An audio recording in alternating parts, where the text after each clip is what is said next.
యన్మూలే సర్వతీర్థాని యన్మంచే సర్వదేవత ఇదాగ్రే సర్వేద సా తులసి త్వానమామ్యం తులసి దేవతార్పణమస్తు.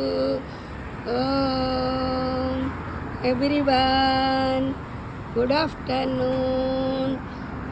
అమెరికాలో ఎండలో తీస్తున్నారు, రేపు పొద్దున పెడతాను. రేపు పెట్టాలనుకుంటున్నా, మరి వినాయకుడి దయ. ఇది ఈ చెట్టుని ఏమంటారు చెప్పండి? తులసి చెట్టు.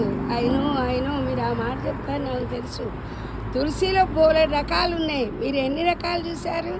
నేనైతే రామ తులసి, కృష్ణ తులసి, లక్ష్మీ తులసి, సీత తులసి 4 చూశాను. మీరెన్ని తులసి చెట్లు చూసారో కామెంట్ ద్వారా చెప్పండి. ఇవాళ ముఖ్యమైన విషయం చెప్తున్నాను. నా మనసు ఎప్పుడు తడితే అప్పుడు వీడియోలు తీయటం, మీతో పంచుకోవటం. ఇంకందరికీ చాలా థ్యాంక్స్ అమ్మా, నన్ను ఆదరిస్తున్నందుకు. 3 ఏళ్ళ నుంచి చెప్తుంటే 229 అని కొంతమంది విమర్శిస్తున్నారు. మనం చెట్టయంగానే మొక్కయంగానే పళ్ళు కాస్తయ్యా, టైం ఇవ్వాలి కదా. వినాయకుడు పెట్టమన్నాడు, పెట్టాను. 229 సబ్స్క్రైబర్స్ ఉన్నారు. నాకు హ్యాపీనే. ఎందుకంటే మనీ ఎంత వస్తుందని అడుగుతున్నారు. నవ్వుకుంటూ అడుగుతున్నారో ఏమో తెలియదు, కానీ నాకేం మనీ రావటం లేదు. కానీ మనీ కంటే ఎక్కువైన ఆత్మతృప్తి మిగులుతున్నది.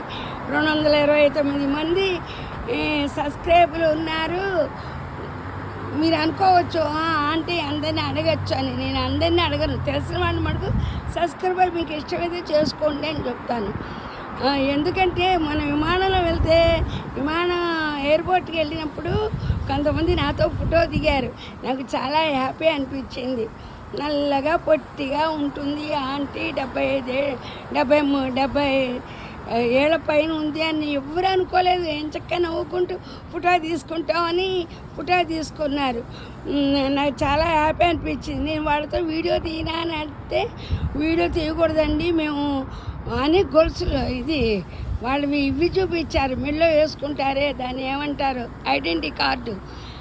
అవి ఉన్నప్పుడు వాళ్ళు వెళ్ళకూడదు. ఒక నిమిషం అక్కడ దారి ఆపి నా దగ్గర ఫోటోలు తీసుకున్నాను. చాలా హ్యాపీ అనిపించింది. ఇంకో విషయం ఏంటో చెప్పనా, నాకు వినాయకుడి చాలా ఇష్టం కదా. అక్కడ ఆవిడ పేరేంటో వాళ్ళు వీడియో పెట్టారు కానీ ఎవరు లైక్ చేయలేదు ఎందుకునో. కాణిపాకలో సబ్స్క్రైబరు నన్ను కలిశారు. ఆవిడ కూడా సబ్స్క్రైబర్, ఆ సంగతి నాకు తెలియదు. సరే, నేను స్వయంభూ దగ్గర ఎంత నా అదృష్టం ఏంటంటే ఆ రోజు ఆవిడ ఫ్రెండ్స్ అందరూ కూడా వచ్చారన్నమాట. ఎక్కడికి? కాణిపాకంలో వచ్చి భగవంతుడి సేవలో పాల్గొన్నారన్నమాట. వాళ్ళందరూ స్వయంభూ దగ్గరే, గుడి దగ్గరే ఉన్నారన్నమాట. అయితే నేను మామూలుగా అక్కడ కూర్చొని, అక్కడ నుంచొని చక్కగా దండం పెట్టుకొని, అందరూ నెడతారు కదా వెళ్ళండి అని. నన్ను ఎవరు అనలేదు. ఏంటి అనుకొని నాకెందుకు అంటే అన్నా, నేను చదువుకుంటే పూర్తిగా చదువుకొని అనుకుంటాను. ఎందుకంటే వాళ్ళు అన్న వాళ్ళ డ్యూటీ వాళ్ళు అంటారు, నా డ్యూటీ నేను చదువుకుంటే నాకు తృప్తిగా ఉంటుందని చదువుకుంటాను. ప్రథమం బాల విఘ్నేశ అవన్నీ చదువుకున్నాను. చదువుకొని చక్కగా దండం పెట్టుకొని ఇంకా ఉంటే అప్పుడు అమ్మ అన్నారు. ఓకే అమ్మ అని అంతసేపు ఇచ్చారు కదా అని వచ్చాను. కానీ నా లక్కుగా ఏంటి, అక్కడ ఇదే భోజనం, అదే ఏదో కడితే భోజనానికి ఫ్రీగా ఇస్తారు కదా, అదేంటి ఏదో గోసేవో ఏదో మా మనవడు కట్టమంటే మా అబ్బాయి ఇచ్చి, అమ్మ నువ్వు ఎలాగో గుడికి వెళ్తున్నావు కదా కట్టమ్మా అన్నారు. సరే అని చెప్పి భోజనశాలకి వెళ్తే అక్కడ వీళ్ళు కూడా సేవ చేసిన వాళ్ళందరూ భోజనం టైం అంటే వచ్చారు. రావటమే కదా, నా పక్కనే కూర్చున్నారు. కూర్చొని అమ్మ అన్నాను. ఆవిడని చూసి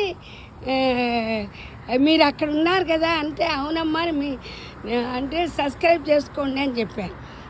అంటే ఎప్పుడో చేసుకున్నానమ్మా అని చెప్పి అని, అమ్మ ఈ వయసులో మీరు ఇలా హుషారుగా ఉన్నారు, మీరు ఎప్పుడు ఇలాగే ఉండాలి అని ఆవిడ దీవిస్తే నాకేమనిపించింది, ఆవిడ చిన్నపిల్ల, నేను 70 ఏళ్ళదాన్ని, ఆవిడ 30 ఏళ్ళు 35 ఏళ్ళు ఉంటుంది. అంత చిన్న వయసులో చక్కగా అలా సేవ చేయాలి, దేవునికి అనిపించడం, వాళ్ళ హస్బెండ్ వాళ్ళు ఒప్పుకోవడం నాకు చాలా చాలా హ్యాపీ అనిపించింది. మా అప్పుడు ఏమీ లేవమ్మా, ఉంటే గవర్నమెంట్ జాబే వదులుకున్నాను, లేకపోతే పెన్షన్ వచ్చేదా. ఇప్పుడు 5 పైసలు పెన్షన్ రాదు. మందులు చూస్తే నెలకి 10,000 మందులు వాడాలి. కానీ దేవుడి దేవల్ల నేను పాపం పిల్లలు కొడుకు కోడలు ఫోన్లే యాత్రలకేగా అడిగేదని ఎప్పుడైనా వాళ్ళు పంపిస్తే వెళ్తాను.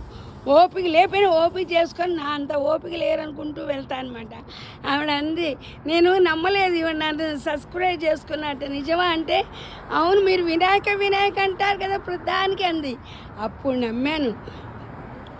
ఆవిడతో వీడియో కూడా తీశానమ్మా, మీరు చూసే ఉంటారు. ఉంటాం శ్రీదేవి.